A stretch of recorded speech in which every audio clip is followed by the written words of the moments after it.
been to so many places lately. What do you say we take a day off from adventuring and just find somewhere nice to relax? Let Paimon think. Where are some nice places we could go? Oh, why don't we pay Cloud Retainer a visit at Mount Altsong? It's been a while since we last saw that illuminated bird. She's always the one popping up out of nowhere and scaring us half to death. So let's surprise her this time.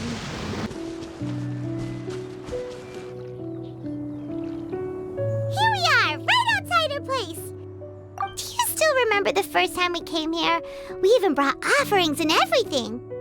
And when we told her that Rex Lapis had been assassinated, she immediately threatened to squash Liyue Harbor. Paimon thought she'd be impossible to get along with. But now that we've spent some more time together, she's really not like that at all. We probably don't need to bring any offerings now that we've gotten to know her pretty well, right? Still, Paimon's got some snacks around here somewhere, so if she really wants something, we can just use that. Huh? Traveler, did something catch your eye?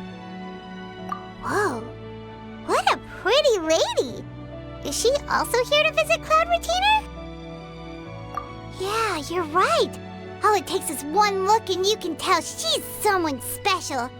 As expected of that bird lady, really. She must have a whole bunch of Adepti friends from all over the country. Okay, but if we're both friends of Cloud Retainer, then we're basically friends by association, right? Want to go up to her and say hello? Helping you make more connections is a part of Paimon's job as your reliable guide. Paimon's got this.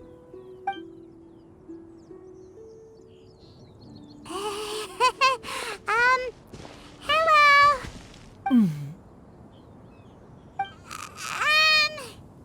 Paimon is Paimon!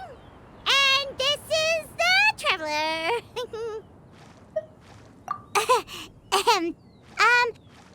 Paimon doesn't think we've met, but we're also friends of Cloud Retainer. May we have the pleasure of learning your name, Madam Adeptus? You two... What is this tomfoolery? Has this shift in form so clouded your eyes that you no longer recognize one anymore? Wait, you're... Huh? You're the illuminated bird? But you look... human! How did that happen? Oh, donning human form is scarcely any test of one's abilities. As for your confusion, one merely had no reason to indulge such inclinations before. So, you're indulging now because? Well, one has made plans to pay a visit to some disciples at Liyue Harbor. Taking on a human form for such a trip is simply a way to make matters less conspicuous. You? Worrying about keeping a low profile? You're the one who likes to pop up out of nowhere all over the place. In fact, Paimon can think of several examples. Like last year, when you suddenly appeared on the top of a roof without any warning. Or...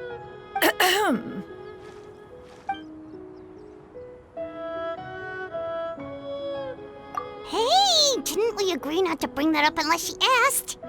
Oh? So you have taken care to follow the proper rules of etiquette after all. Most commendable.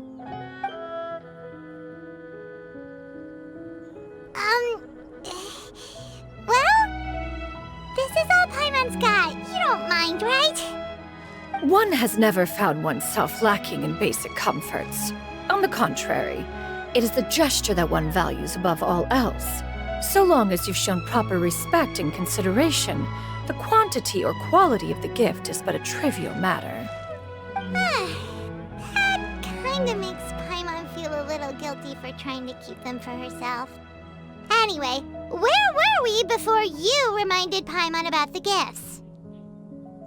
Ah, right. So by disciples, you must mean Ganyu and Shenhe. It's also been a while since we last saw them. Maybe we can come too. One planned to extend the invitation even if you had not raised the matter yourself. Shenhe and Ganyu should be quite pleased to see you again. However, one would first inquire as to the reason behind your visit here. You have cause to seek one's company? Yeah, we just found ourselves missing you and wanted to see how you were doing. We were hoping you'd tell us one of your stories. Who knew we'd run into your human form while we were at it? Is that so? If there are no urgent matters at hand, then let us make haste for Liyue Harbor. Ganyu is likely still working at Yue High Pavilion, so that shall be our first stop. Sounds great! Then let's all go to Liyue Harbor!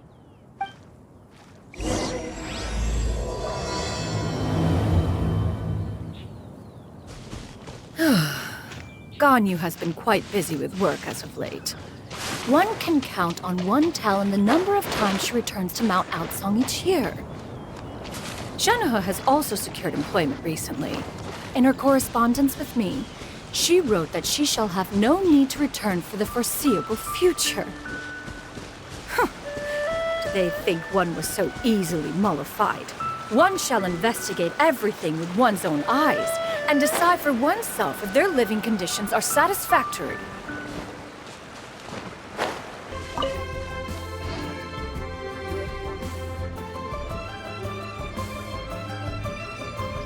We're almost at Yue High Pavilion!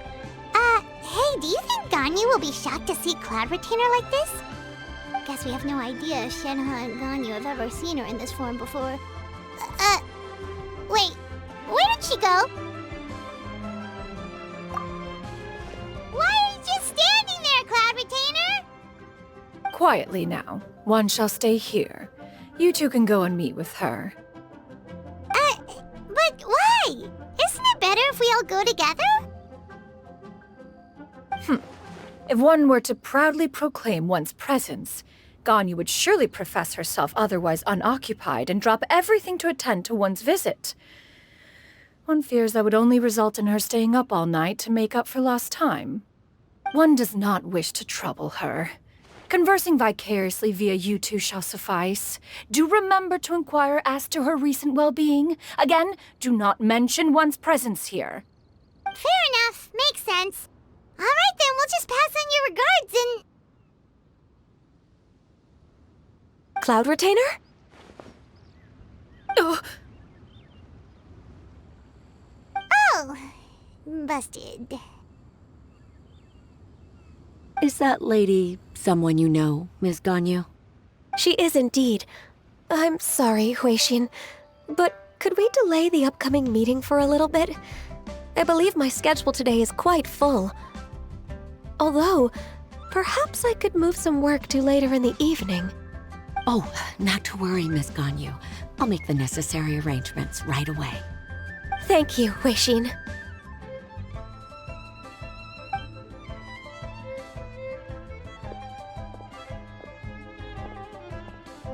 It's been a while, Ganyu. Greetings. What brings you here today? And Cloud Retainer, too. It's been quite some time since I last saw you in this form. You are quite mistaken. One is not acquainted with this Cloud Retainer of whom you speak. One is simply a mere mortal passerby. Huh? Seems she's not buying it. That was but a simple test. One did not expect you to be able to recognize one so easily, especially after so many years of only seeing one's other form.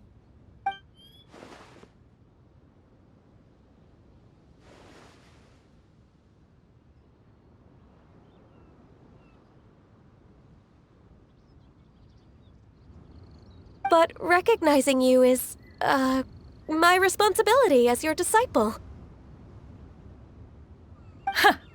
An apt observation. One was simply passing by while attending to some important business. One thought it would only be fitting to pay you a visit while in the area. Wait, Paimon wasn't aware of any important... Cloud Retainer's right!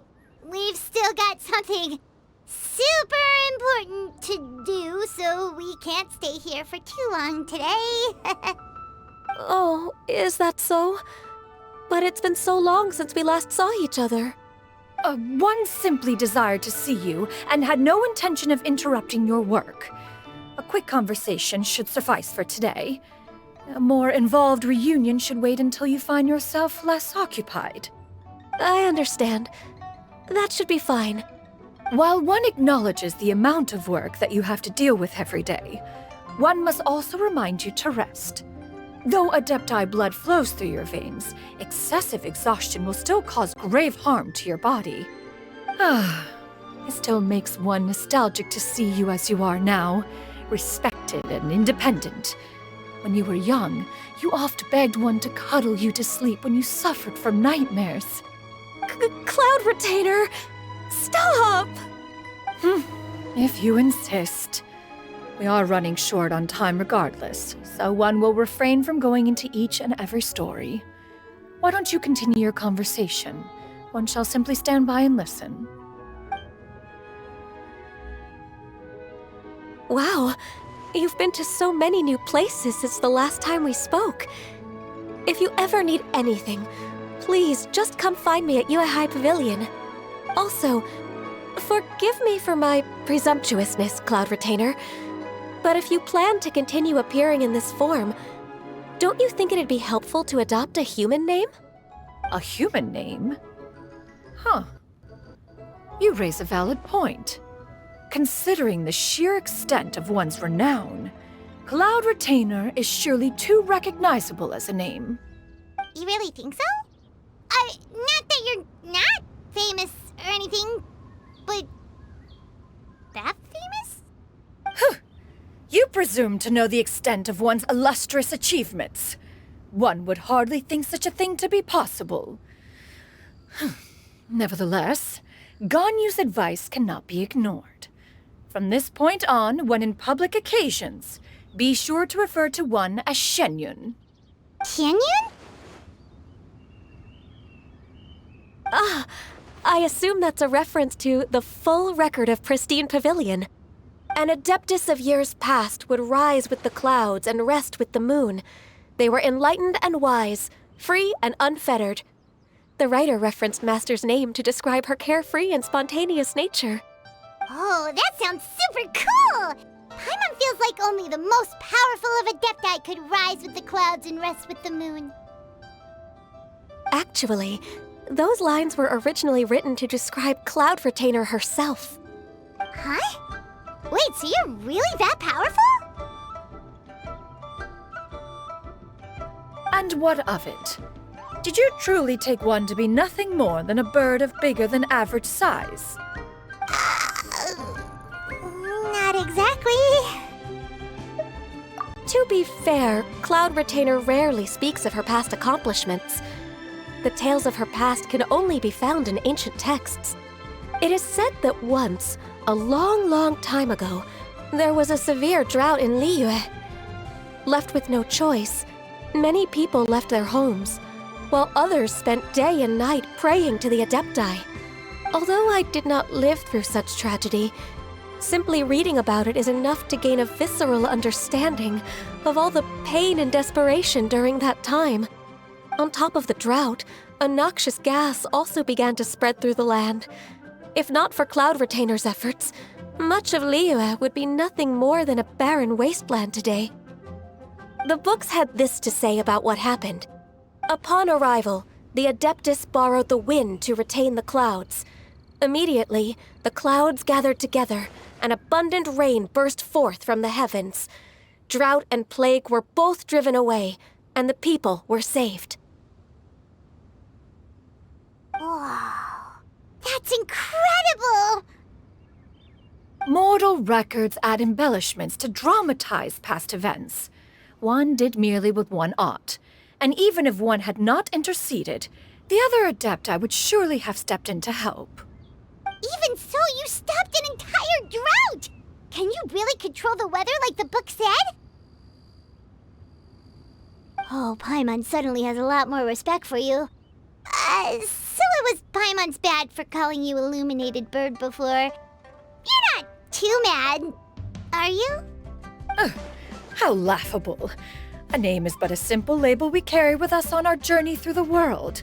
Why would one be offended by such a trivial matter? That's a relief.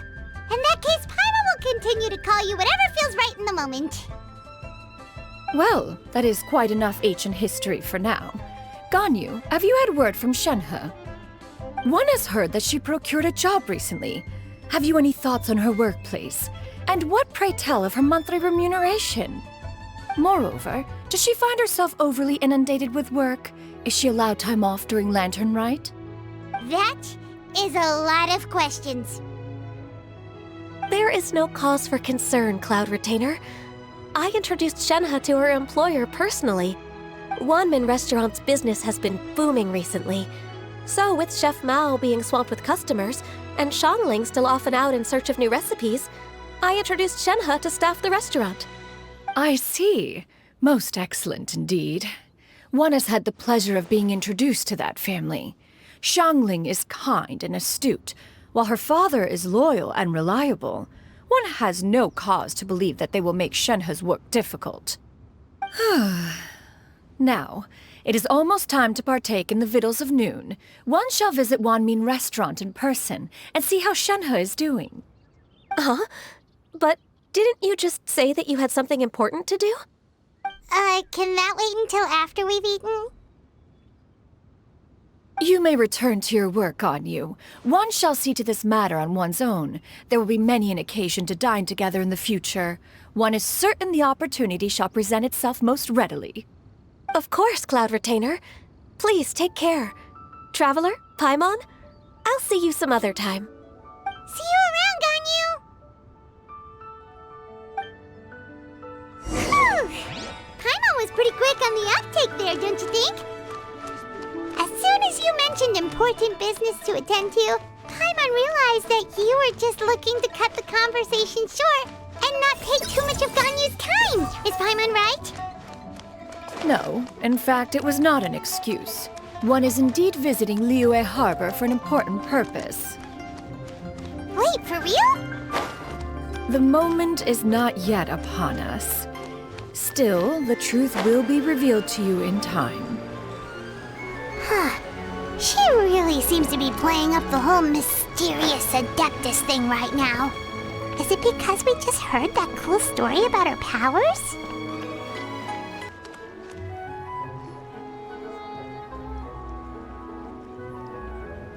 You get what I'm saying, right? Yeah, how can I not? Not even fine food is enough to distract from the presence of a fine lady, eh? Oh, I'm far more interested in getting her details than ordering any dishes. Hey, how about you ask her? You do it. No. I think you should. Wait, she's coming. What can I get for you today? Greetings, miss. I was just wondering if you'd be willing to... What would you like to order? 2 servings of Mora meat to go. Good chat. Bye.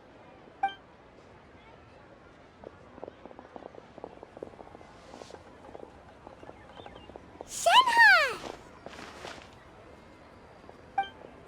Welcome. It's been a while. May I take your order? Don't welcome us as guests and greet us as old friends in the same line. It's weird. Mm-hmm. Oh, and this is? This is Miss Xianyun. Master? Huh? One does not recall ever revealing this form to you before. How were you able to ascertain one's true identity with such ease? I've trained and lived with Master for more than 10 years. I would recognize you no matter what form you take. You... Is something the matter, Master? Hardly. One simply learned of your employment from your letter and came to check on your well-being. And check out the great food, too! Indeed. It's almost lunchtime. My apologies. I'm still on the clock and can't talk for very long. Well, if it isn't the Traveler and Paimon. Are you here for Shenhe? The lunch rush isn't in yet, Shenhe. So I've got things covered for now. Go ahead, sit down and enjoy some time with your friends. I'll let you know if things pick up. Thank you, Chef Mao. Woohoo!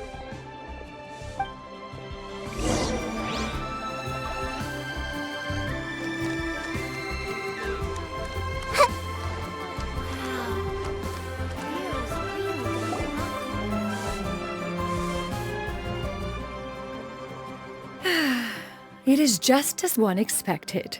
The owner of Wanmin Restaurant is indeed a most reasonable and accommodating human.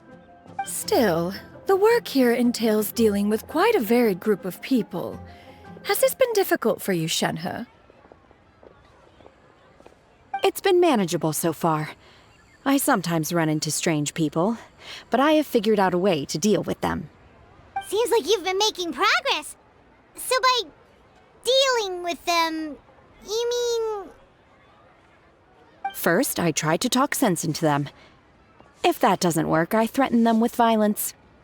At this point, they usually decide they are in favor of a civil conversation. Oh, how should Paimon put this? Oh, a sensible plan. One is gladdened to see you integrate so well into human society. And you, Master? How have you been? Simply marvelous. Though Mount Outsong has scarcely enjoyed your presence recently, one has hardly found the pleasure of one's own company to be lacking. I see. Oh, just as expected of Master.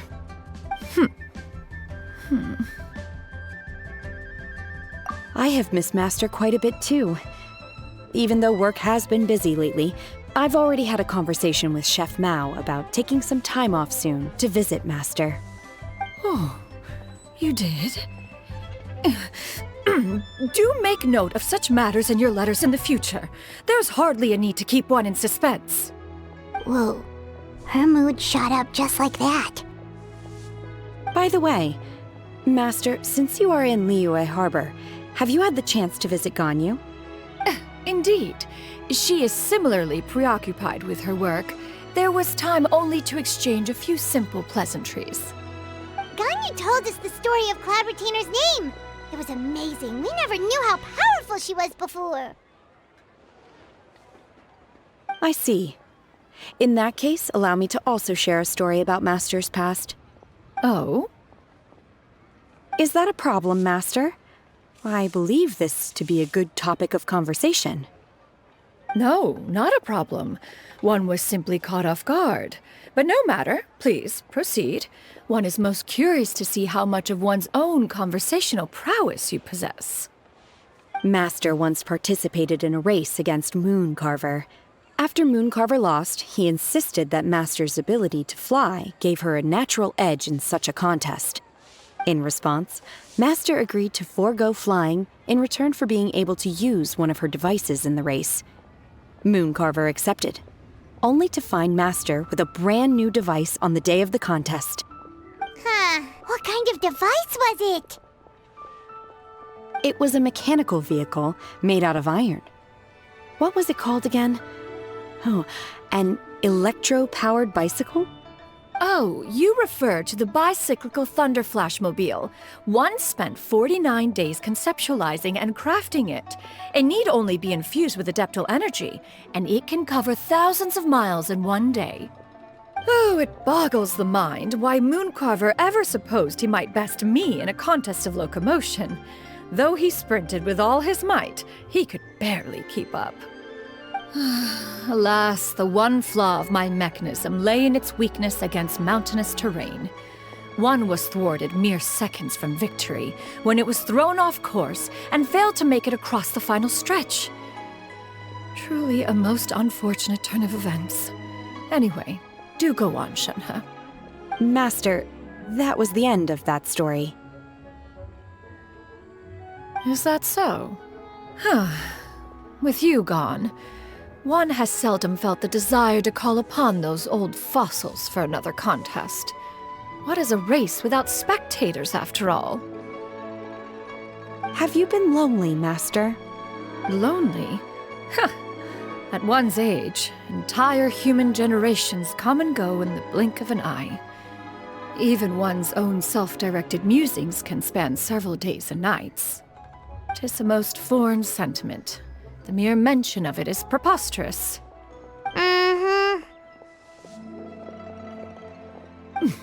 What is the reason for that look upon your face? It's nothing. It's just... Well, Paimon gained a lot of respect for you after listening to that story of you summoning the rain and everything. But all it took was a few words out of your mouth, and it's like you're back to being that illuminated bird again. Paimon's just a little bit confused. Which one of the two is the real Cloud Retainer? To me, they are both, Master. One is the master that's widely revered by the people, while the other is the master that I respect and adore. Huh. One finds oneself exalted yet again with sweet words of praise and flattery of a most extravagant nature. You chose to exalt one with your words, yet you refuse to grace Mount Outsong with your presence for any extended period of time. One would almost question the sincerity of your estimations. This is not to say that your words paint an inaccurate picture. One has always lived by a single ideal. Eschew all action and abide by no rule. One does as one pleases and speaks as one pleases. Others may critique or praise as they see fit, yet one places little weight in such judgments. She got, like, what, 2 sentences of flattery from her disciple, and it's as if her ego is about to burst. Do you have any empty tables?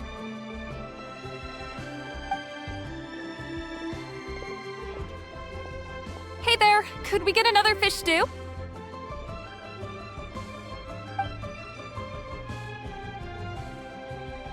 I'm hearing more guests come in.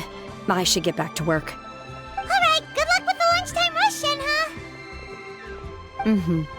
I'll try my best.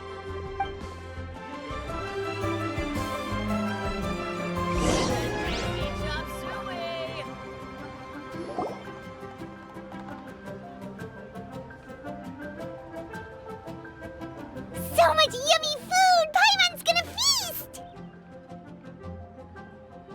One is fond of all kinds of delicacies and delights in a multitude of flavors. The dishes here demonstrate no shortage of culinary skill. Their unique flavor profile has left one more than satisfied. In fact, one has been struck by quite the fit of inspiration. One has already begun to conceptualize the next generation of supreme cuisine machines. Everything's so tasty! A bit too hot at times, but still super tasty. I'm sorry, miss, but our tables are full. Shall we try somewhere else, Granny? But it smells so delightful. Can we really not eat here? My poor legs can't go on for much longer. Well, you could always check with some of the other guests and see if anyone's happy to share a table. Okay, I'll ask around.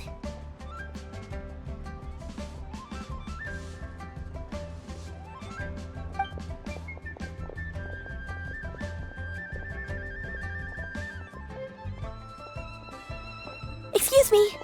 Would you mind letting us share a table with you? There are no empty tables left, so... Ah, well, Paimon doesn't mind. What about you guys? Great! Thanks so much. My name is Xianyun, and this is my granny, Yuendai. Granny? Yep. Is there something wrong with that? No, Paimon's just a bit surprised. She looks so young. Yeah, a lot of people compliment Granny on her youthful looks, but she's actually much older than she appears.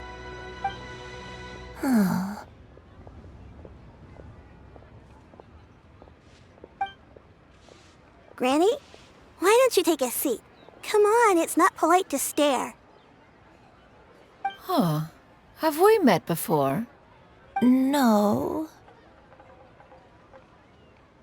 'Tis a fated meeting, then. Please, take a seat. What would you like to eat, Granny? I can order for you. I want braised earthworms. They always pop up out of the ground after a rainstorm. No, not this again. Granny, there's no braised earthworms on the menu. Braised earthworms? Well, that sounds weird. Do people actually eat that? Right, that's what Paimon was thinking too. Need any help? help? Oh, do you mean with Granny? Thanks, that's nice of you to offer. Granny has pretty bad dementia, so her memory's getting worse all the time. She's always saying things that sound kinda confusing. Actually, her memory's been bad ever since I was little. But it's gotten so bad lately that I even have to remind her who I am every morning. They died young. It's just me and Granny now. Oh, but it's okay. Don't feel bad. Granny loves me a lot, and I love her a lot too. Sure, it's hard at times, but you just gotta make the best of the life you've got. Wow, you're really tough for your age, kid. You're too kind. And me? Oh, what about me? You're tough too, Granny. Plus, you're really gentle, and you're always there for me. Yes, and it's hardly as if I forget everything. I still remember the important things. Wait, what was that really important thing again? Ah, I remember now. It was a dream. I had a dream where everything was dark. Someone was standing in front of me. She told me to come and find her, and that once I'd found her, I would be free. Huh? That sounds super important. But how come you've never told me about it before? It was just a dream, so I forgot about it. But I'm in a good mood now, and somehow I remembered it again. You know, I believe I've had this dream a great many times. But just how many times have I had it? Now that I do not remember. Wait, so you have a reoccurring dream where someone's talking to you? That sounds spooky. Oh, does that mean you're possessed?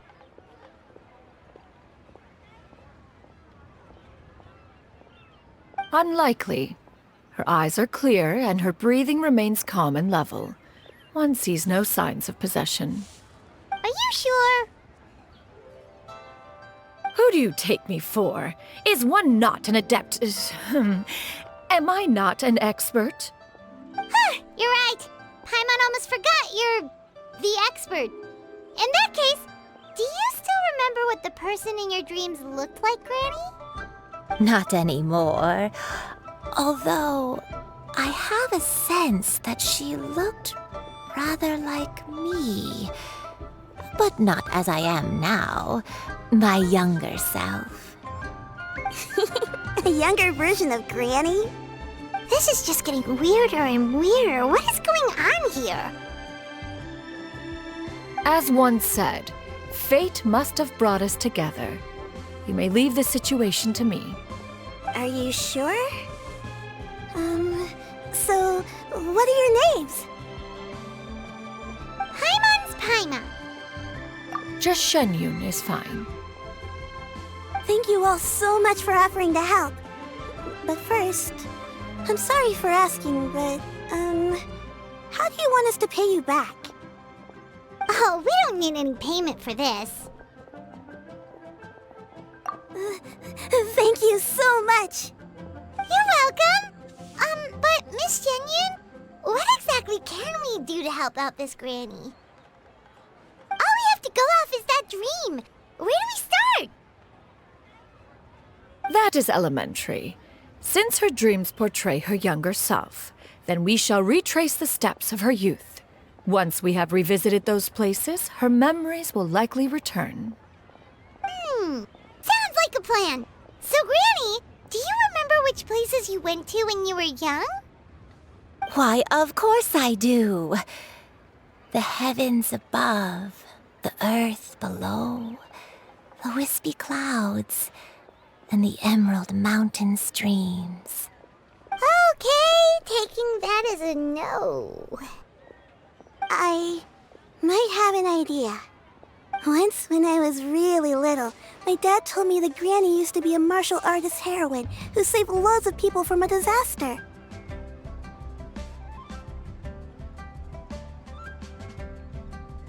If it's true, then maybe they wrote about it in the history books or something.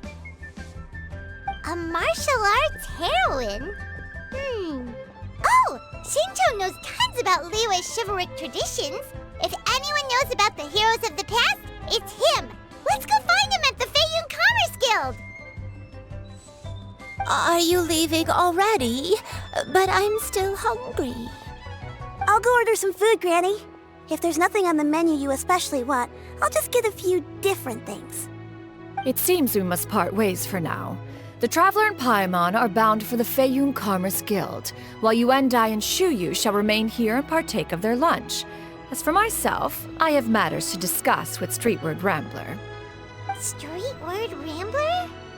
Oh, you mean Madame Ping! Precisely. Let us meet at Yujing Terrace once you are ready.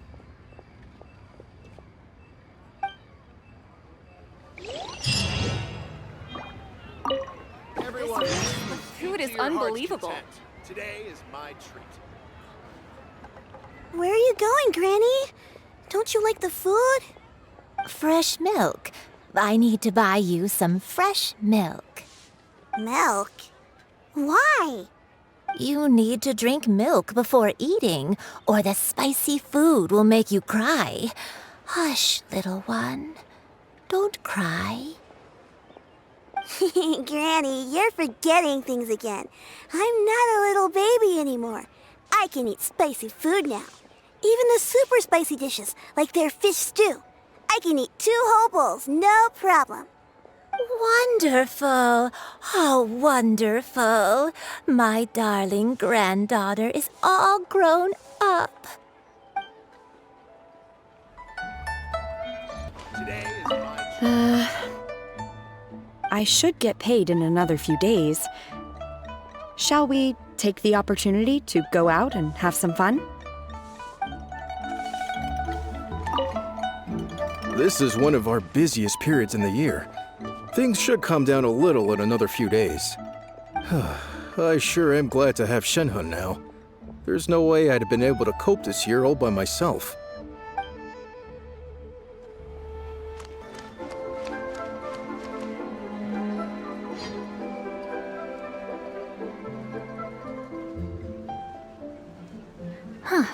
It's you two. What brings you here? Xingqiu! Great, we found you! We wanted to ask you about something.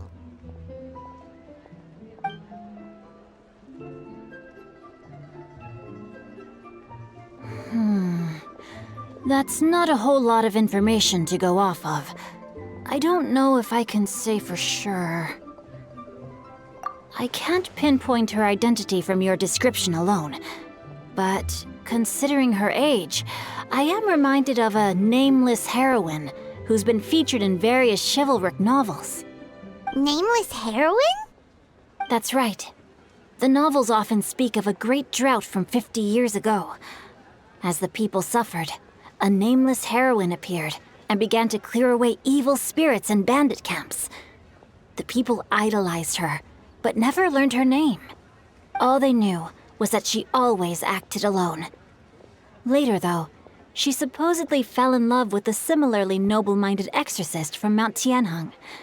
They were well matched in more ways than one, often fighting together as a fearsome duo of otherworldly strength. After the drought ended, the heroine and the exorcist left the public eye and began living a reclusive life in the mountains. All that remained were tales of her incredible accomplishments. The way this nameless heroine faded from fame into obscurity later in life is not too dissimilar from Miss Yuendai.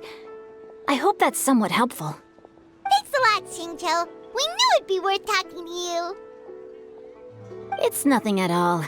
Just something I came across while reading. I did do a bit of extra research on her story, but it was just out of personal curiosity. Well, Paimon still thinks that's super cool. Oh, wait, Xingqiu, if you've read up on her, do you know of any places often associated with her? Let me think. In the novels, the nameless heroine always appeared near one of 3 places. Wangshu Inn, the area just north of Jueyun Karst, and Qingyun Peak. Perhaps the real-life heroine who inspired the character was also often seen near those three places. That would explain why those locations appear in the various novels written about her. You're welcome. To be honest, I found some parts of the story confusing when I first came across it. If Miss Yuendai was indeed the original inspiration for the character, she may just be able to help me put the pieces together. It's rare for a chivalric hero to fade into obscurity during their lifetime, even after retiring from the public eye.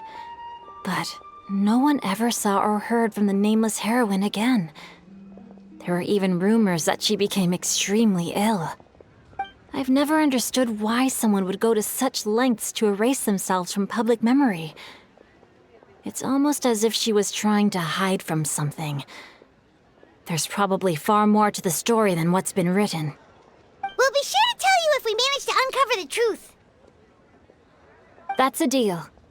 Perhaps, behind the truth of it all, there lies a story more fantastical than any work of fiction. Paimon feels like we just learned so much from Xingqiu. A drought, a nameless heroine, a life of seclusion. Wait, why does the story sound super familiar? Oh, right! There's a drought in this story, too! Xingqiu, are droughts super common in Liyue or something? Well, they used to be. But people have long since developed methods to prevent them, like by cultivating the soil or digging canals. So while droughts do happen from time to time, they are rarely regarded as true disasters. The drought 50 years ago is probably one of the worst we've had in the last several centuries. The crops withered, the streams ran dry, and the monsters in the mountains became rabid and agitated. Countless caravans were attacked, and people who lost their homes came together to form bandit groups.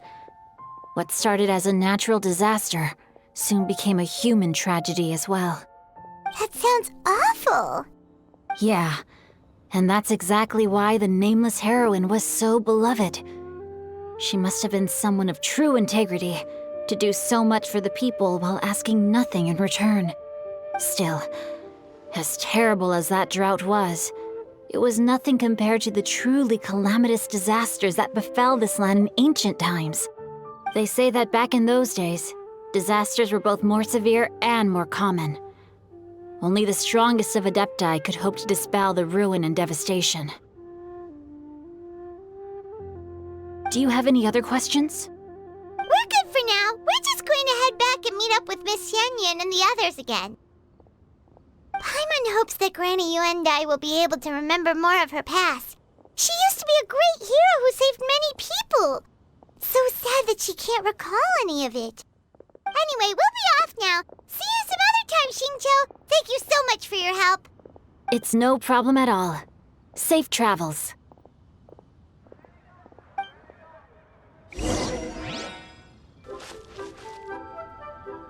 I have recorded the tune that you requested. I hope it will be of help to you. Oh, thank you. Straight word, but Ping, what has amused you so? Oh, it's no serious matter. I was just reminiscing about the last time I saw you in this form. Time has wrought such change in this world, and yet you appear just the same as ever. Time has little bearing on one's existence, nor has one keenly felt its effects whilst dwelling at Mount Outsong. Nevertheless, Ping, one would like to seek your counsel on a personal matter. Oh, why so formal all of a sudden? I must say, you're making me a little nervous. What is it? Well, the inquiry is as such. Approximately how much more would one need to afford a comfortable life in the harbor, not unlike the one that you yourself lead? It does not require as much as you may think. Still, do you mean that... Cloud Retainer, Madam Ping! What are you two talking about? Nothing save for some trivial matters. Have you unearthed any useful details? Xingqiu has a theory, but let's save it for when Xianyun and Miss Yundai have joined up with us again.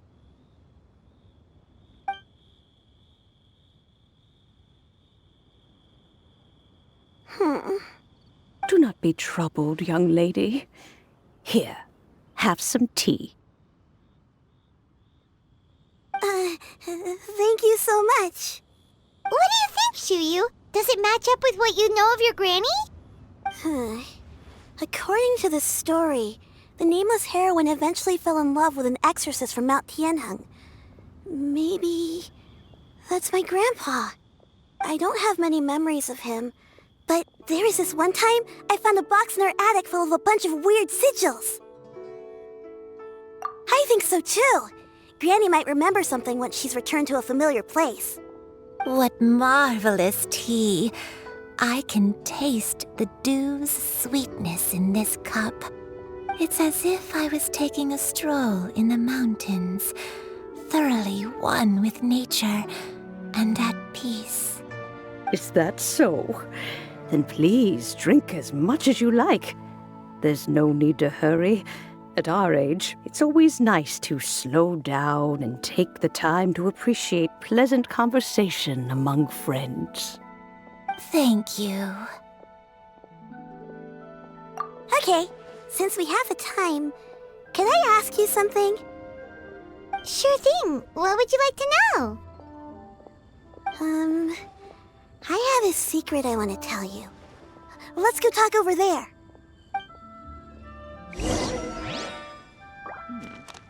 This is a peaceful neighborhood.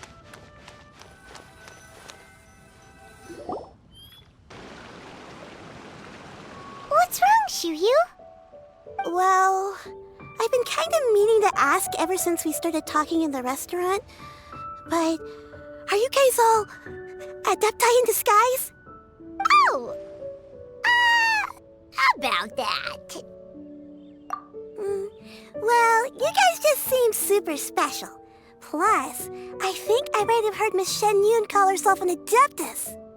Oh, must have been a slip of the tongue.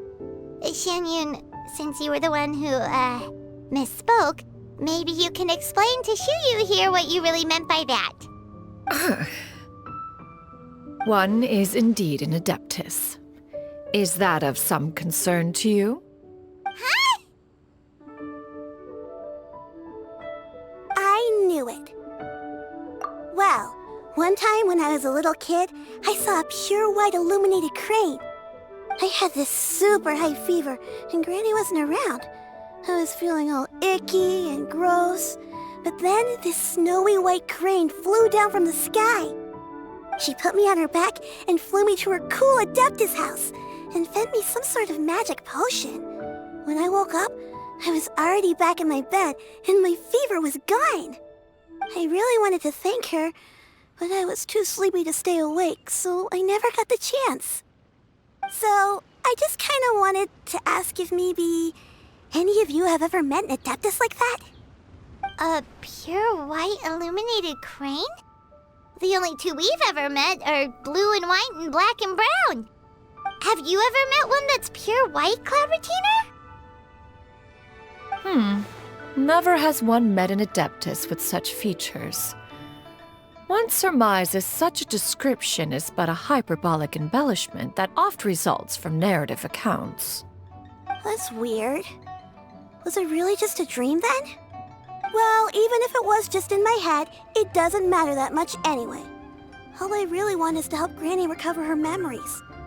I'm really grateful for all your help. Leave it to us! Now that we know the 3 locations, we just need to visit them one by one. Let's go to Wangshu Inn first. Okay, I'll go get Granny.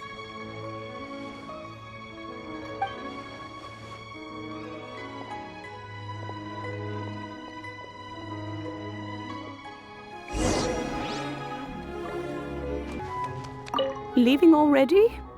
Well, just remember that you can come over for a cup of tea anytime.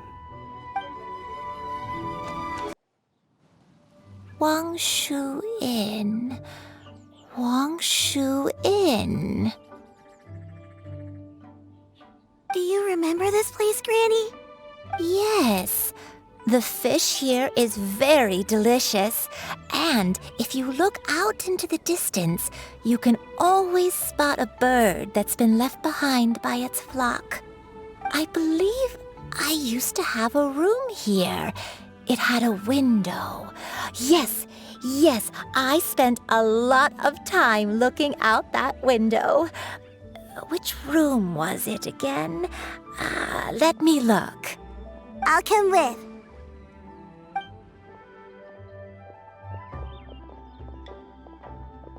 Paimon's still having some trouble understanding what she's talking about, but if she's so familiar with this place, that must mean she lived here, right? Wait, huh? Whoa! Xiao! What are you doing here all of a sudden? You scared the living daylights out of Paimon! I sensed a non-human presence and decided to come take a look. If you're here, then there's likely no trouble afoot. I suppose there's no cause for concern. It's been a while, Cloud Retainer.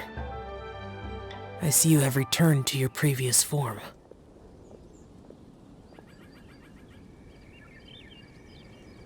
I have indeed. I fought alongside her in this form on many occasions during the Archon War. Oh, wow! What was she like during the war? Oh, wait, let Paimon take a guess. Was it anything like this? Behold, the glory of one's newest invention, the Bang Bang Continuous Fire Mechanism. Hands up and surrender, or be prepared to face the full might of the Adepti. An impressive imitation. Paimon knows her all too well. Even so, Cloud Retainer was not always as ostentatious as you describe.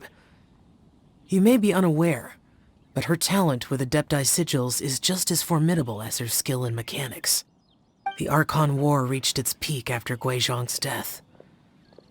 The Cloud Retainer who fought beside me in those devastating battles was taciturn and solemn, only speaking when she had to activate her sigils. A Cloud Retainer who barely talks? Paimon can't picture it. But what happened after that? If you were so powerful in your human form, why did you decide to take up your bird form again? Once one had bid farewell to the world of mortals, what use would one still have for such a shape? When dwelling between mountain and forest, away from the struggles and troubles of the mortal world, a mortal form is hardly the most fitting of choices. After the war, Cloud Retainer retired to Mount Outsong, only revealing herself to the occasional visitor, and always in her avian form. Although I do believe there was an occasion some 30-odd years ago when she decided to don her human form. I believe it was for the purpose of... One believes there is little need to relive bygone matters. Granny, are you okay? Back then, at this place, Perhaps this conversation should end here. I shall take my leave now. Should you encounter any trouble, you need only call my name. However, given that you are traveling with Cloud Retainer, I trust you are in good hands. Everyone! I think Granny is finally beginning to remember her past. Slowly now, calm your mind and recount what has been recalled. A long time ago, I stayed here to recuperate from my illness. Huh. So what Xingqiu said was true! You did fall ill! Was that why you went into hiding? I don't remember. I'm very sorry, but I can't even remember the name of my illness. The only thing I can remember is that it took a great toll on me, and there was no cure for it. I was confined to my room in Wangshu Inn, where I spent many days unconscious. I'd come to every once in a while and stare at the migrating birds outside the window. It was a solemn sight. I remember crying, but I'm not even sure I knew why. One day, I met a traveling merchant Upon hearing of my illness, he sold me a bottle of soul-revitalizing tea pills. He told me that the pills were concocted using Adepti blood and could be used to alleviate my symptoms. Sure enough, I made a full recovery. My illness remained dormant for several decades after that. Wait, but if your illness remained dormant for several decades, are you saying that what you're going through now is just a relapse of what happened all those years ago? And it was all thanks to the pills that you managed to keep the symptoms in check? Paimon's brain kinda hurts. Do you remember anything else? I'm sorry, I don't. Oh, if only I wasn't so useless. Hey, you're not useless. You've done so much for me. Watched me grow up. Raised me. How could you say that about yourself? Oh, fret not, dear child. Granny was just a bit frustrated. That's all. The recovery of a person's memories is a gradual process. Finding pieces of one's past is always superior to not finding anything at all. Let us make haste to the next location. Next location. Next location. Oh, why don't we go to the area north of Dwayun Karst next? There isn't really a landmark there, so where should we start? Oh, Paimon's got it. Let's check out the houses in the area first. After all, if she was there for any length of time, then she would have stayed somewhere, right?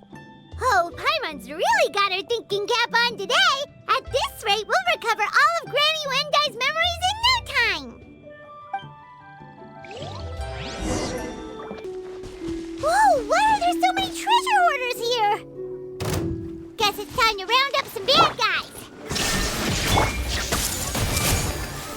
The night is cold. Silence!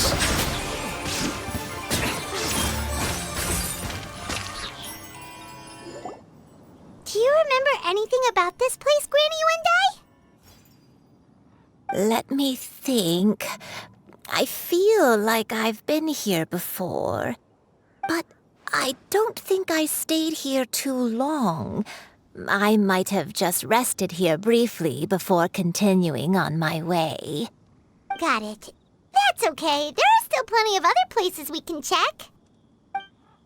Wait a second.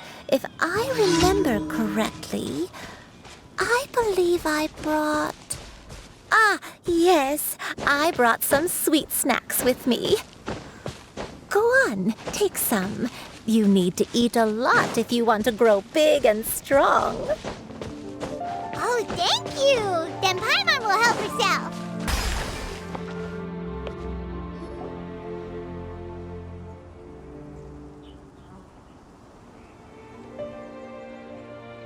Paimon sees an abandoned house. Why don't we take a break over there? This place, it's...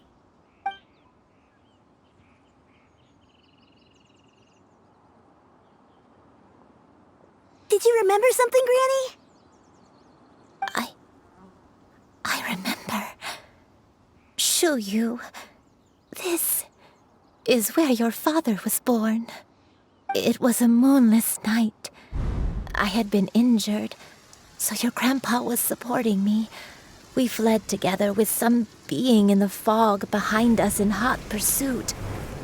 I had exhausted my strength when the labor pains came on, so we took refuge in this house. Your grandpa set up a barrier outside, but neither of us knew if it could hold the monsters back. I remember that night. I remember falling to my knees, reciting a prayer over and over. I alone am the source of this sin. Punish me as you wish for forsaking my oath, but spare my innocent child. Sin? Oath? Did you do something wrong? I don't know. I don't remember. I only remember praying in the darkness with all my strength until the sun finally rose again and the fog cleared out. Eventually, The house was filled with the sound of my baby's first cries. That baby was your father. I remember I clutched him tight to my chest and wept tears of joy. It was the first time I'd ever felt such happiness in my life. My dad? He was my pride and joy, and so are you, Xianyun. You're so much like him, and I love you both so much. But you're always going to be different from me. Why? Just what did I do? I don't care what you might have done, Granny. You'll always be the person I love more than anything. You're too sweet, Xianyun. I'm lucky to have you with me. If not for you, I would not have had the courage to come here, to try to remember what I had forgotten. All right, let's not stand around any longer. There's one place left, yes? Let's go take a look. If one recalls correctly, the next place should be Xingqiu Peak. Yuandai, how fares your health? I may be a bit slow, but I'll do my best to keep up. I'm sorry to keep everyone waiting. Climb on. I shall carry you to the top. Oh, such lightness of weight. All those who grow old grow frail in the end, do they not? First, you lose your memory, then your health. Eventually, you end up losing everything. My only wish is to depart this world with a lucid mind, to free myself of this torment and the burden it places upon others. Fret not. You have my aid in this endeavor.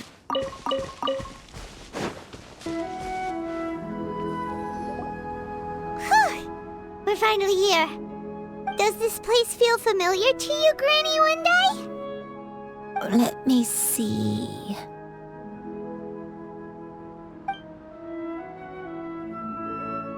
How strange. Have I lived here before? When we were at Wangshu Inn and the abandoned house earlier, though I couldn't remember everything, I still felt a sense of familiarity. I could easily picture myself in those places. But here, I don't have that feeling.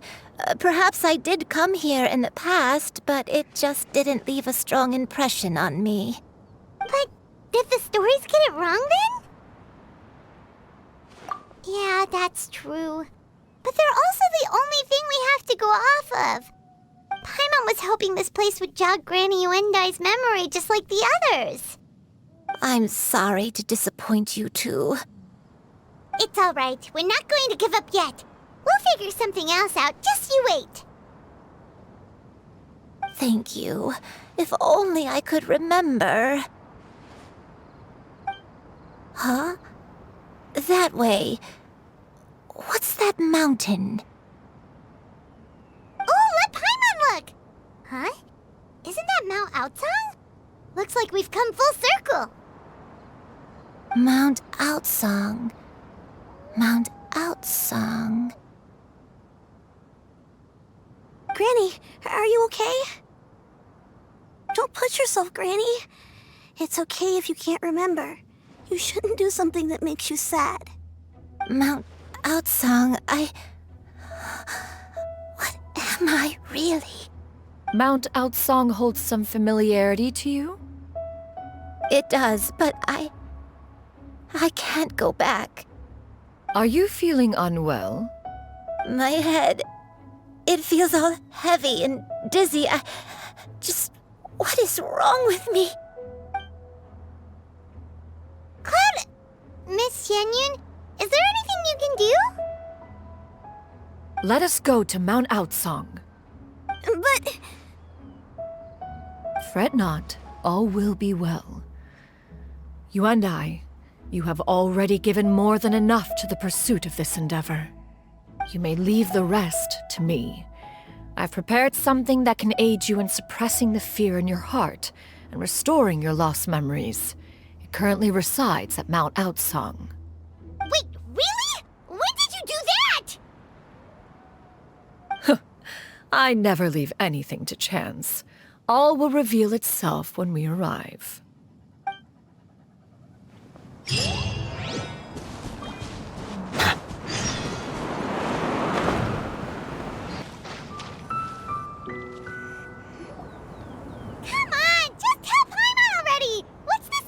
Prepared. Here, this is it. Huh? But isn't this the mechanism that you were tinkering with when we first got here? Oh, is it another invention of yours? Precisely. A recent one at that. I am most pleased with the result. I call it the Suspensus Somnium mechanism. It periodically releases a soft breeze, which when paired with a gentle adeptal tune, can help the listener subconsciously relax and even enter a semi-hypnotic state. Soothing agitation and anxiety, relieving exhaustion and insomnia, its potential uses are numerous indeed. And of course, it can also aid in the recovery of lost memories. Whoa, what a cool gadget! But if you had it all along, why did you keep it to yourself until just now? We could have come to Mount Outsong right off the bat and saved Paimon a lot of floating! How preposterous. Had Yuendai not recalled much of her past through her own efforts, the device would have nothing to draw upon. We Adepti can only help those who first resolve to help themselves. Had she lacked such determination and strength of character, one would have little to offer in way of assistance. Paimon thinks she gets it now. Hey, what's that other thing? As previously mentioned, a gentle adeptal tune is required to take full advantage of the mechanism. One secured such a tune from Streetward Rambler.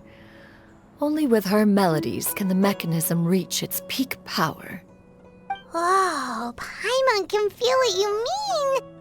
Paimon's body feels light as a feather.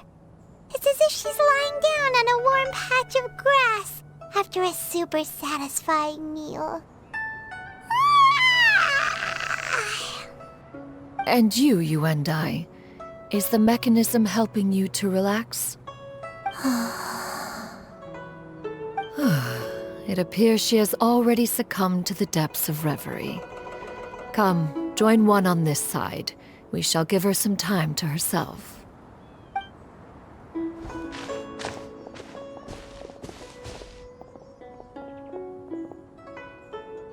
The drought is over. But why do you look like you want to cry? The potion. It's nearly run its course. I've never regretted meeting you. Not even for a second. Please. Please, no.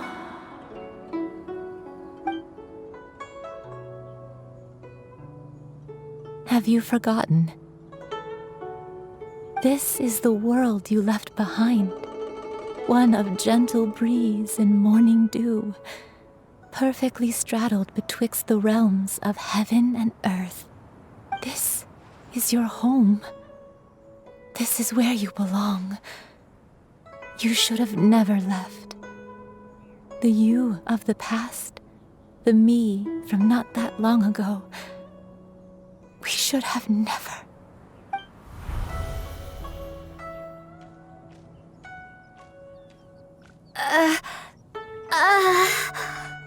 So that is the truth. No wonder this place is so familiar. Granny!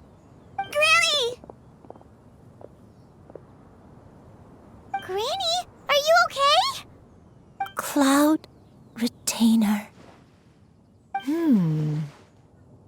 Your memories have returned? Wait, did you just call her by her full name? Does that mean you already knew each other? Yes. I now remember everything. Everything. Granny, please don't cry. I'm here. I'm here. Oh, don't worry, my dear child. Granny is fine. I'm so sorry, everyone. You've gone to so much trouble on my behalf. It's all come back to me now. The most important thing that I had forgotten was the truth of what I once was. One can sense the guilt that now plagues your conscience. Reclaiming a truth long buried is sure to come with a myriad of complex emotions. Perhaps one should recount the story on your behalf while you compose yourself. No, it's okay. Now that I've remembered, I must face my memories head on. Xianyun, everyone, I cannot thank you enough for all your help. I'm ready to tell you my story, if you're willing to listen. Please, Granny, don't force yourself. What happened in the past doesn't matter. I love you more than anything. Nothing you say can change that. I know, dear child. My feelings for you are exactly the same. It is for this reason that you deserve to know the truth. Some time ago, I made a terrible mistake. One for which I could never atone. Is this the sin that you mentioned in Jueyun Karst? What happened? I am, in truth, not a human being. My real form, one that I held for centuries, was that of a wild crane. I spent many, many years living on Mount Outsong, bathing in the soft breeze and drinking the sweet dew of the mountains. At some point, I somehow gained wisdom and sentience. The Lord of the Mountain, Cloud Retainer, became aware of my existence and began to share many stories with me. She even passed on the secret of cultivation to me. Though she never took me on as a formal disciple, I always saw her as my master. Whenever she took out her tools to work on mechanisms or new inventions, I would also stand next to her and watch. I even contemplated completing my training and becoming an adeptus in my own right. I followed her teachings, and time gradually passed us by. Until that fateful day 50 years ago. 50 years ago? That's right. Master regaled me with many stories of her past deeds. From them, I learned how she had saved people from a similar crisis in the past. She was the one I looked up to the most. More than anything, I dreamt of becoming an adeptus like her. I wanted to travel the land like she had, relieving suffering wherever I went. But I was still far from being a real adeptus. I possessed no ability to take on human form and fit in with the crowd. Once she learned of my desires, Master prepared a special dose of human mimicry potion for me. She warned me that the potion's effects would only last 10 years, and if I were to fail to return to my original form at the end of that time, I would forever forget my past as a crane and become something neither human, beast, nor adeptus. Oh no. So that was the source of your dementia all along. Was it because of Grandpa? Indeed, I fell in love. Though he was human, he had spent his entire life training on Mount Tianheng. When we met, it was not only my first foray into the world below, but his as well. Although clumsy and impulsive as he was, you'd think he was the real strange bird among the two of us. But still, just like me, he cared deeply about the world and wanted, more than anything, to cleanse it of all pain and suffering. I could not help but fall for him. But my time continued to tick away. Those 10 years passed by in a flash. Yet I did not want to leave his side, so I...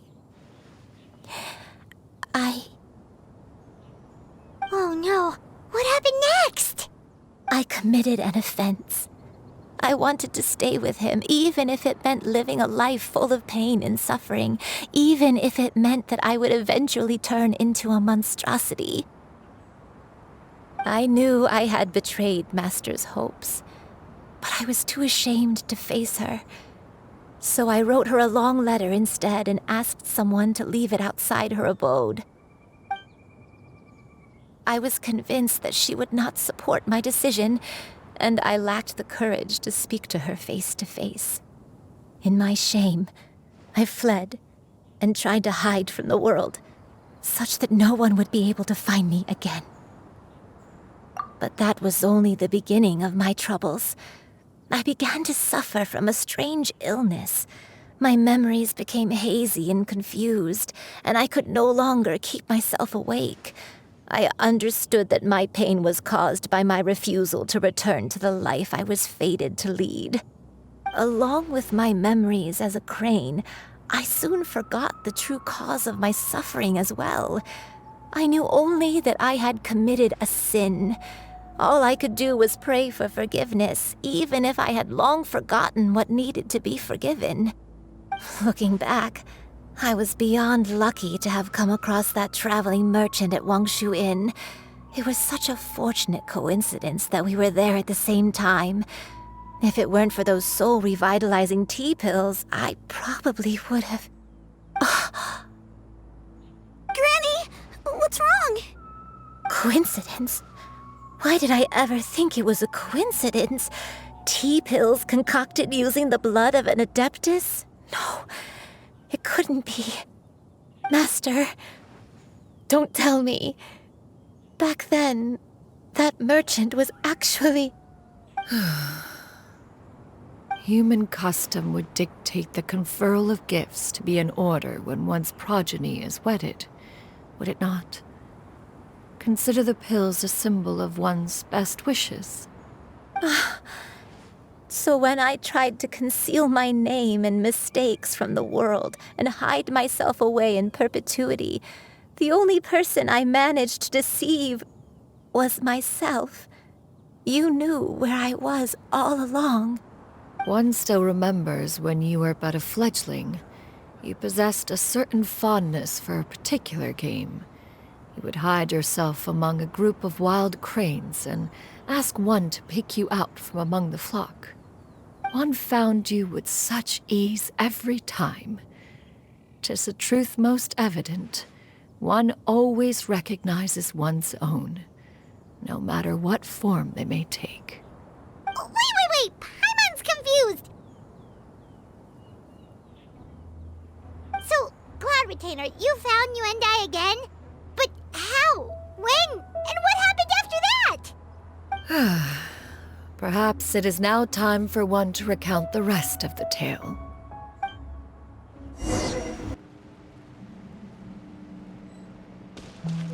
One was furious upon receiving your letter. Seized with anger, one set out to bring you to your senses.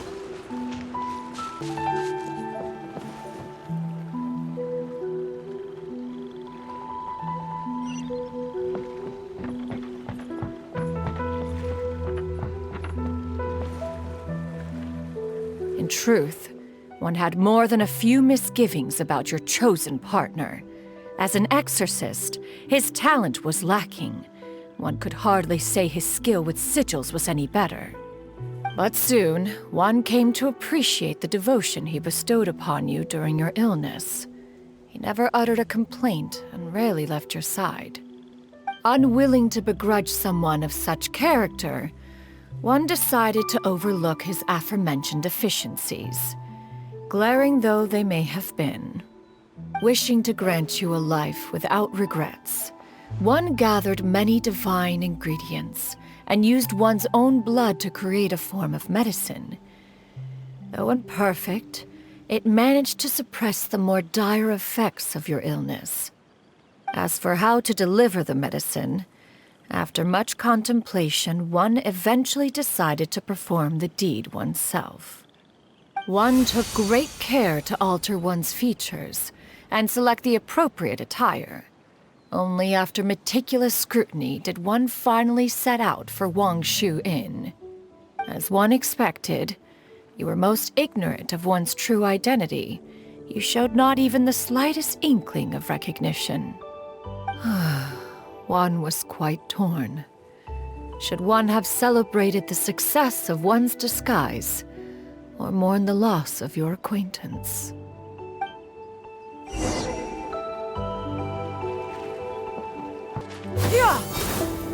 Nevertheless, one would speak to you about another matter, if you are amenable. Even considering your loss of memory, one was simply flabbergasted that you could so easily forget the consequences of consuming medicine infused with Adeptal blood. Its proclivity to attract monsters is hardly that complicated of a concept to remember. To think that you tried to travel while weak from sickness and heavy with child. Had one not intervened to clear the fog, all of you would have been lost during the night. Scatter! Skyward!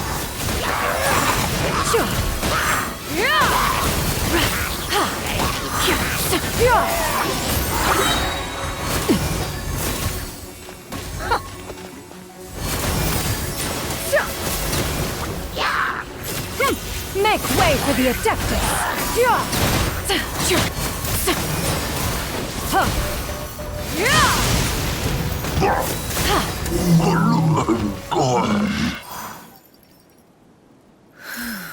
Those monsters would hardly have pursued you with such ferocity without sufficient incentive. They were likely incited by the presence of godly remains. Said godly remains, in turn, were likely drawn to the trace of one scent on your body. One was, after all, an active participant in the Archon War. Some of the gods were likely shattered by contraptions of one's very making. In the end, one was relieved to see you endure through the night. At the break of dawn, one heard an infant's cry pierce through the air, and one saw you carefully cradle the child to your chest. Although certain mortal matters remain foreign to me, one could not help but be moved by your joy. To see you happy, that was more than enough.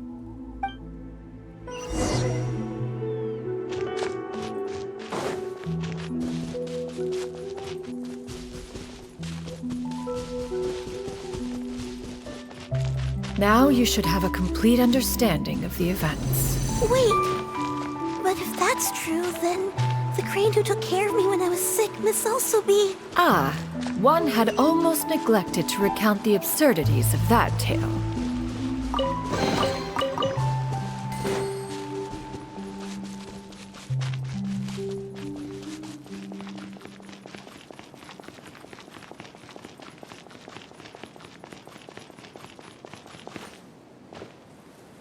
Just as you and I troubled one with her antics, so did you give one many a headache. Upon finding you burning with fever, one made plans to bring you back to one's abode for treatment. However, upon seeing one's form, you began to cry, refusing to get on one's back. When one asked you why, apparently you believed that one could not possibly be a true Adeptus, because all illuminated cranes are white from tip to toe.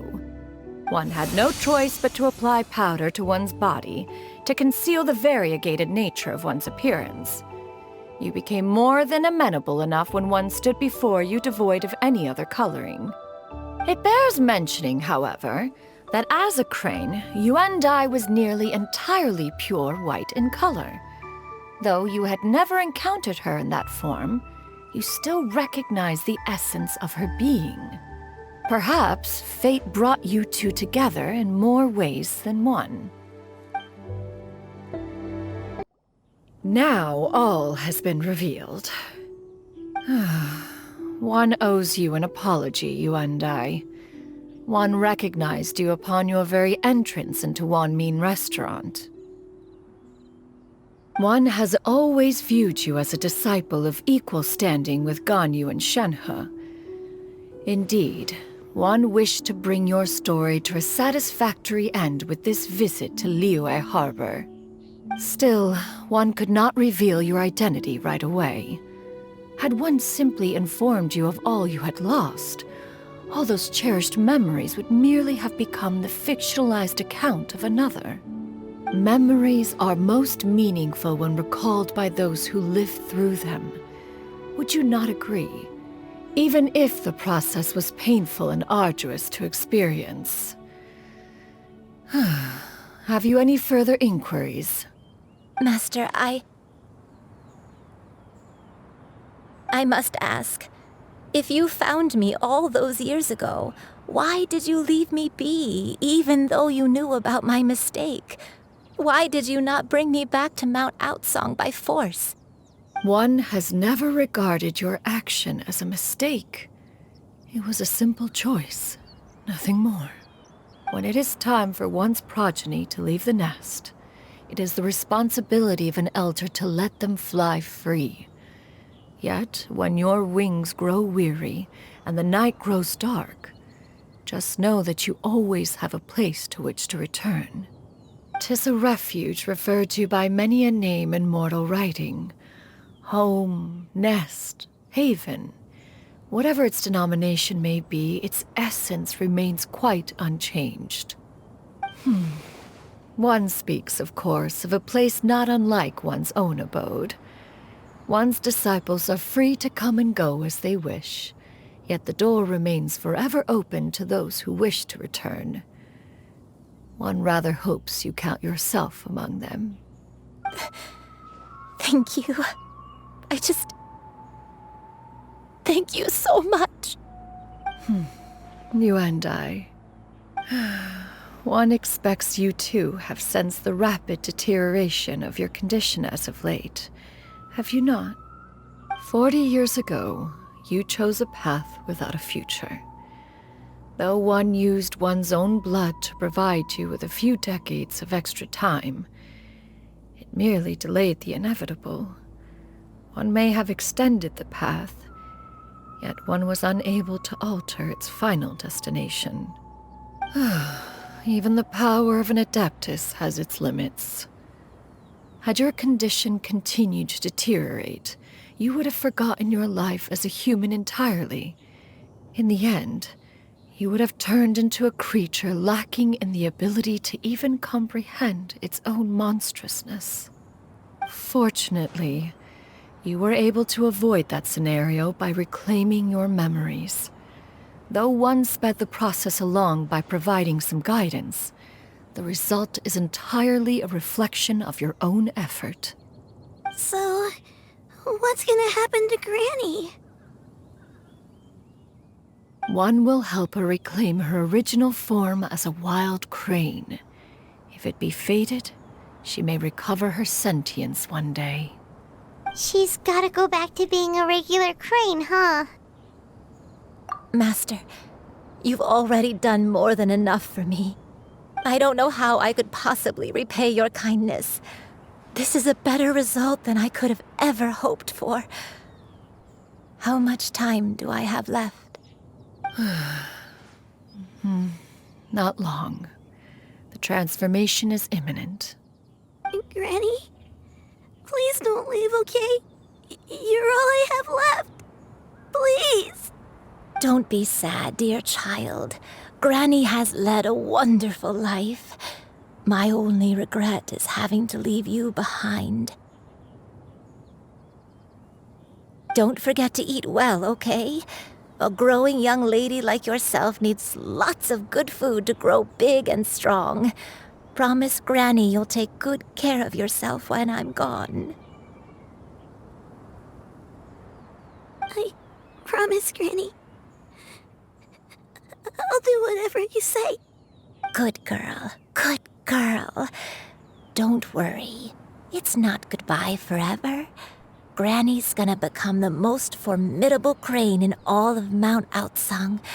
Granny will train day and night. I won't stop until I can turn into a human without having to rely on anything but my own power. When that day comes, we'll be able to live together again, you and I. How's that sound? Good. That's a good girl. Even though we won't see each other for a little while, as long as we both work hard, we're sure to meet again someday. I'll eat well, Granny. I promise. And I'll wait for you, no matter how long it takes. I'll wait for you to come back. That's a good girl. Then Granny really has no more regrets. I'm so sorry, Master. Thank you for everything.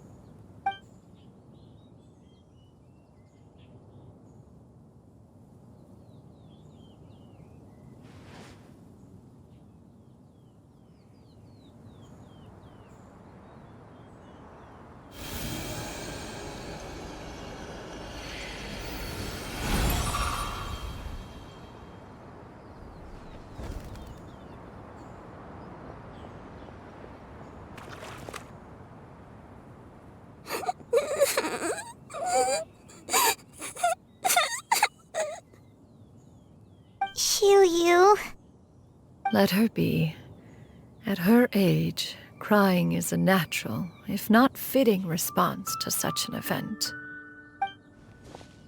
Tears are a necessary part of maturation. Sometimes there is scarcely a better vehicle to wash away the toll of stress and misery. Now that the issue has been resolved, you should also take a moment to relax.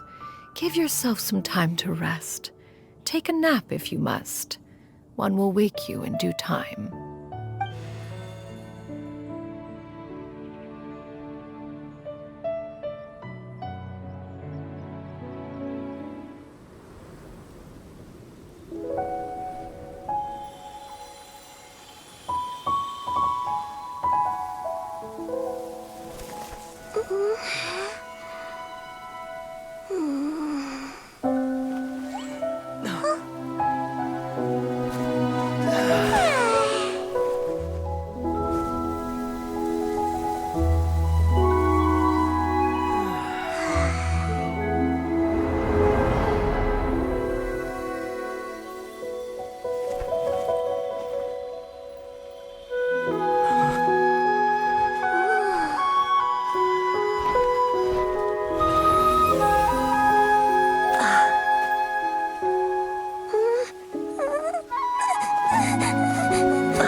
I always believed we would see each other again, that our days of separation would finally end, and all my troubles would be behind me.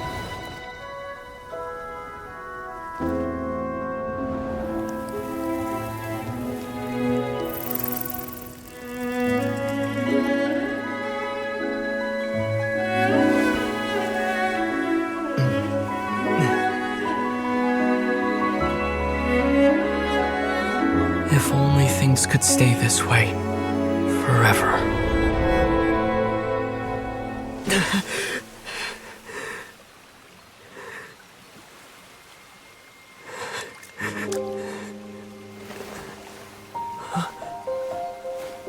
A nightmare? Curious. If you're relaxed, shouldn't your dreams be pleasant? It was a good dream. It's just... You weren't ready to wake up.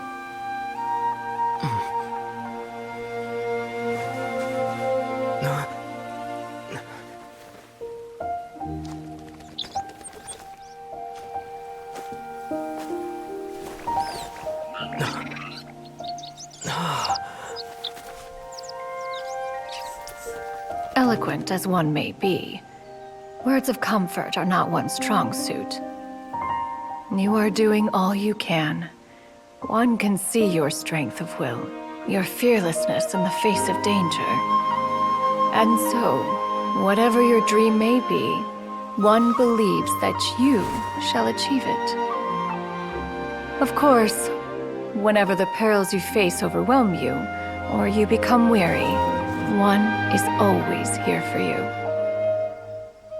After all, as an elder, it is only right to look out for the young ones.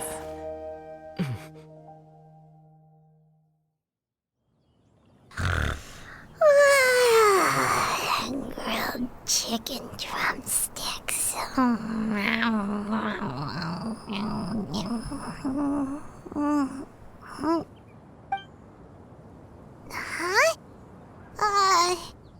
Was Paimon sleeping just now? Oh, Paimon wasn't talking to you. Paimon had a dream about eating grilled chicken drumsticks, that's all. Madam Adeptus? Oh, Xianyun, you're awake. How do you feel? I feel a little better. Thanks. I know I'll see Granny again someday, so I don't feel so sad anymore. Madam Adeptus, could I ask you something? Would you take me in as a disciple? Oh, and have you reasons for this sudden interest? I know Granny thought what she did back then was wrong. She felt really bad about it. But without that mistake, I would have never been born. Even though Granny lost her memories, she never forgot to show me how much she loved me. So, I thought maybe one day I could become a cool Adeptus like you and help a whole bunch of people, just like Granny wanted to do. Upon some reflection, one supposes you are no mere mortal. The fact that Yuendai's blood flows through your veins is proof enough of that. If this is what you desire, one shall make it so. Thank you so much, Madam Adeptus. No, I mean, Master. Xianyun, are you sure about this? Paimon's gonna let you in on a little secret. We've seen Cloud Retainer's 2 other disciples, and they pretty much eat nothing but bitter herbs like Xingqiu and violet grass.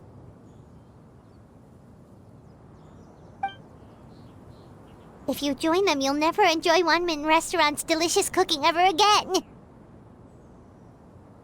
How utterly preposterous. One has never enforced such a rule.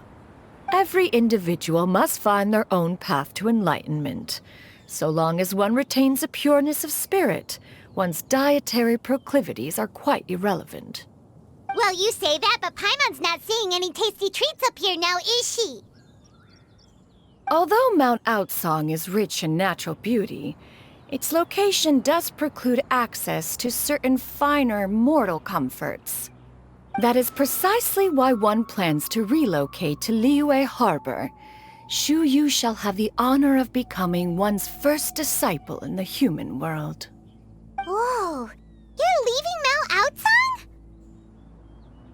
One has never concerned oneself with the location of one's residence. From the very beginning, one has sought only solace and peace. Yet in the end, all of one's disciples ended up in Liyue Harbor. Ganyu, Shenhe, Yuendai. They all chose a life among the mortal world.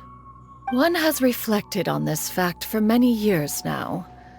One can only assume that it is due to some failing on one's part as an elder or master. A failing, perhaps, of recognizing what it was they truly wanted. One is most curious as to what aspect of Liyue Harbor could have enticed them to remain there. One could hardly offer an opinion on the matter, but perhaps some time in the harbor will prove instructive.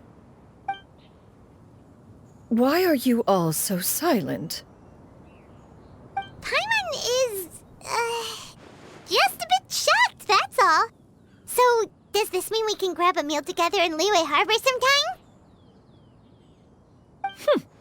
One has precious little time to squander.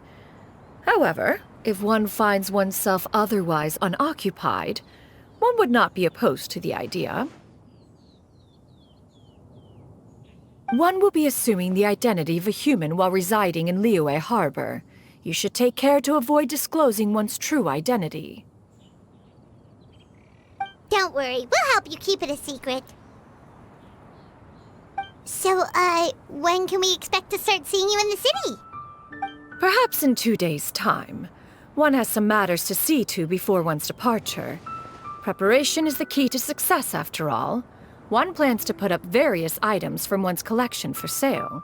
The earnings should provide for a comfortable living in Liyue Harbor. One has already picked out a handsome property near Chuhu Rock. 'Tis no small purchase, but what is mortal life if not one expense after another? Seems like you've really thought of everything. Then how about we meet up in Liyue Harbor in 2 days? A sensible plan. See you then. Oh, also, why don't you take this suspense insomnia mechanism as a souvenir? Anytime you should feel ill at ease in the future, you may try quieting your mind and sitting in meditation as you listen to its melodies. It might help you find a new perspective. Awesome! Thanks, Cloud Retainer! Hey, didn't we promise Xingqiu that we'd tell him what we found out? Should we make a trip to the Xianyun Commerce Guild? It's totally up to you. So, about your move to Liyue Harbor, you gonna tell the other Adepti about it? I have left an explanatory note in my abode. Those 2 old fossils will discover it, I am sure, should they come seeking my company. Considering their recent penchant for going off on private escapades, however, I find myself caring little for how they shall receive this news.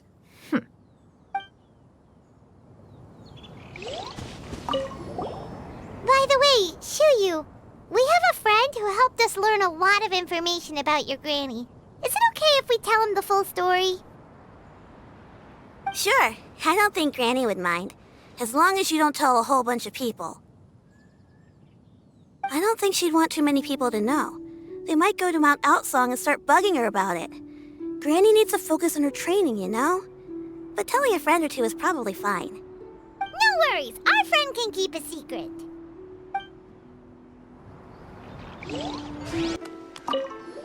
We meet again, dear friends. How did everything go? Great, and it's all thanks to you. Ah, I see. So the stories didn't get it right after all. Even though she was a celebrated heroine, she had to bear a heavy burden that most could not hope to understand.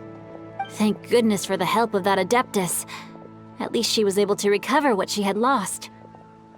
Although I cannot claim to know exactly how their story will unfold from here, I trust the ending will be a happy one. Those united in a common purpose always find a way back to each other in the end. Thank you for helping me fill in the gaps. And don't worry, I'll keep this all to myself. It's not my story to tell, after all.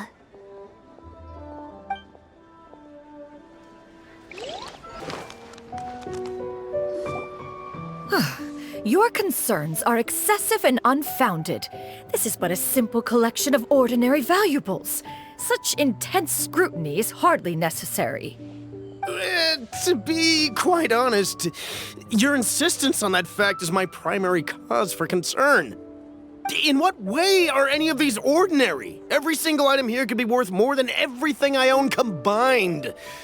I simply can't risk shelling out that kind of mora without proper scrutiny. If I'm wrong, I would never be able to earn it back, not even if I worked every single day for the rest of my life. I have to be careful. Yes, you can never be too careful.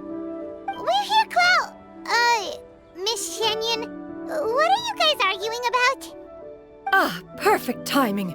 This ignoramus is questioning the authenticity of my wares.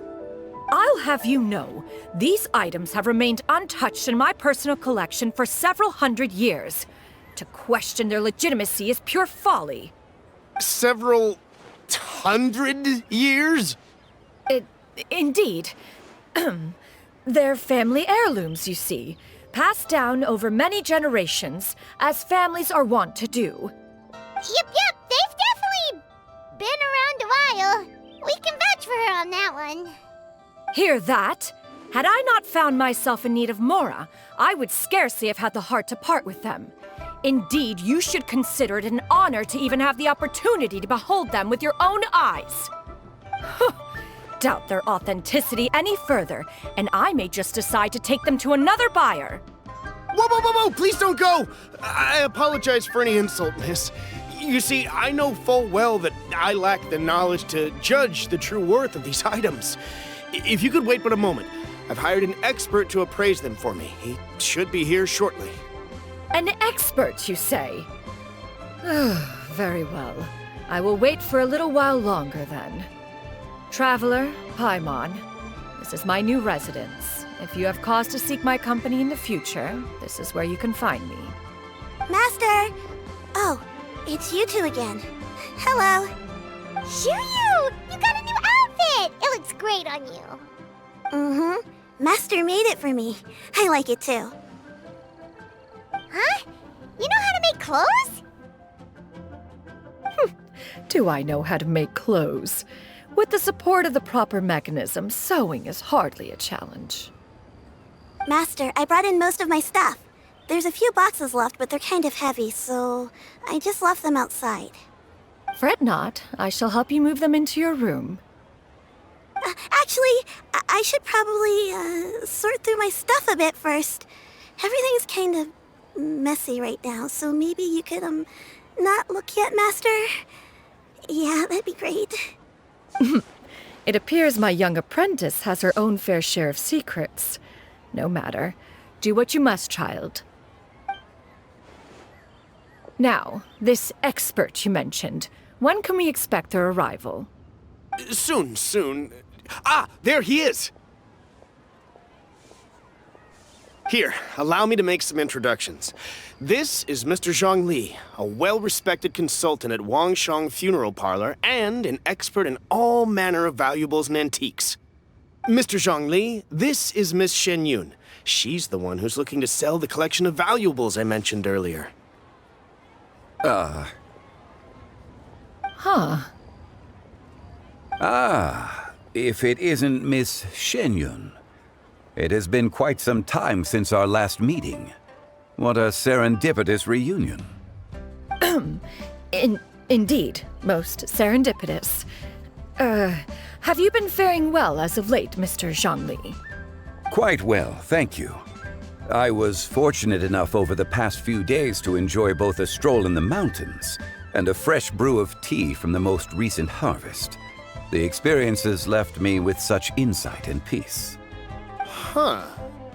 So you two are already acquainted? Indeed. How fortunate we are that fate has brought us together again. If you are otherwise unaware, allow me to inform you that Miss Xianyun is a well-regarded collector and appraiser. She is well-versed in all fields, and oft-celebrated for her impeccable taste. You stand to gain much from this opportunity. You are too kind, Mr. Zhongli. True collectors pride themselves on their wealth of knowledge and eye for detail. I can say without a doubt that you are foremost in that regard. Why, you flatter me, Miss Xianyun. It would seem that you are as self-effacing as ever. Not at all, Mr. Zhongli. Not at all. While I am loath to butt into this conversation, I must ask, you two already knew each other, and you seem to have quite a cordial relationship. Can I be certain that you're not working together to swindle me? I mean, you never know. Huh! A preposterous accusation. The heavens themselves would collapse before we would conspire to do such a thing. Miss Xianyun speaks the truth. Contracts are built on honesty and trust. If that proves to be beyond your capabilities in this instance, this transaction may be taken elsewhere. Say no more. Let us depart. I jest. What fool would still harbor doubts after Mr. Zhongli himself has vouched for the goods? Miss Xianyun, wait!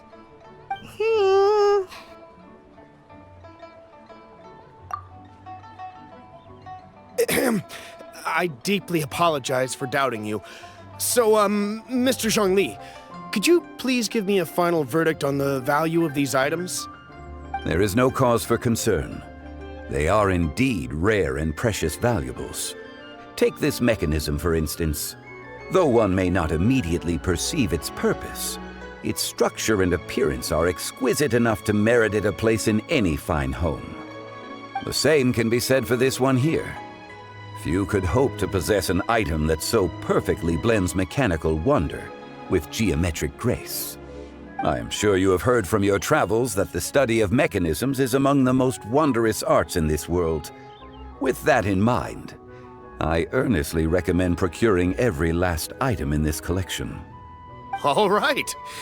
Since I hired you as my consultant, Mr. Zhongli, I shall, of course, trust your good opinion. Then, in that case, Miss Xianyun, I'll take the lot. However, since the final sum is quite large, how about we start with an initial deposit through the Northland Bank? The Northland Bank? Huh. Oh, you refer to the fiduciary house. Oh, very well.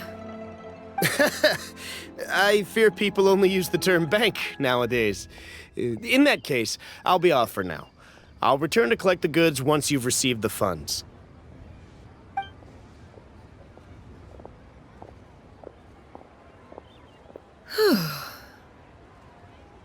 Zhongli!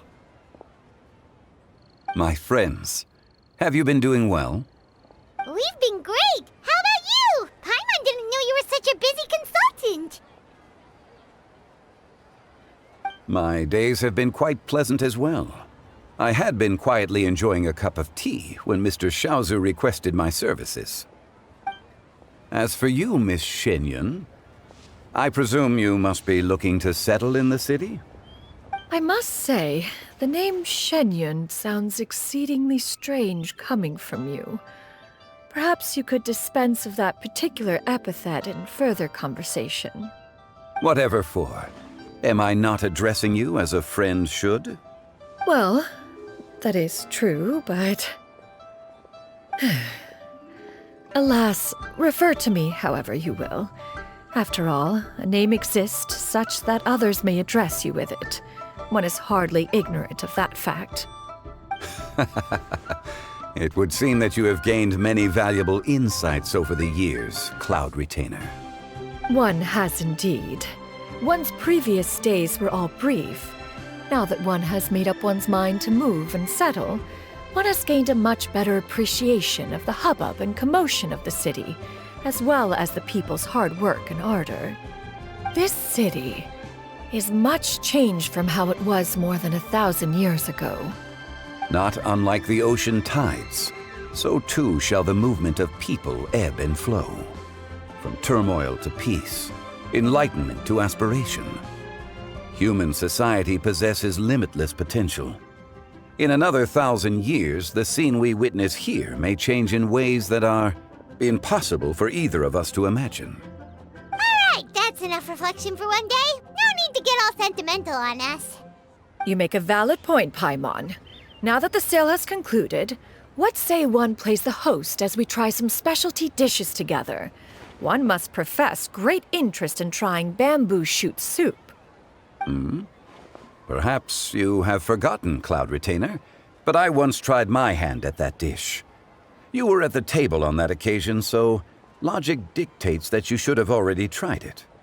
Oh? What occasion was this? It was a reunion between friends several centuries ago. Alas, you must have been too preoccupied to secure yourself a portion. Or perhaps our other companions simply availed themselves of faster reflexes on that occasion. Hardly. 'Twas most certainly out of consideration for the others in attendance. In but a moment, one will show you what it means to have a true deftness of hand. It is settled then. Bamboo shoot soup, mora meat, crab roe tofu, triple-layered consommé. We shall enjoy the lot. One has already passed word to Shenhe and Ganyu to make a reservation. It is prime time for them to meet one's newest disciple. Is that agreeable to everyone? It should be a most splendid occasion. Xianyun, come now, it is time to dine. Ah, this gentleman over here is Mr. Zhongli. He is, A humble employee of Wangsheng Funeral Parlor. Pleased to make your acquaintance. Nice to meet you too, Mr. Zhongli. That should be everyone, right? Let's go!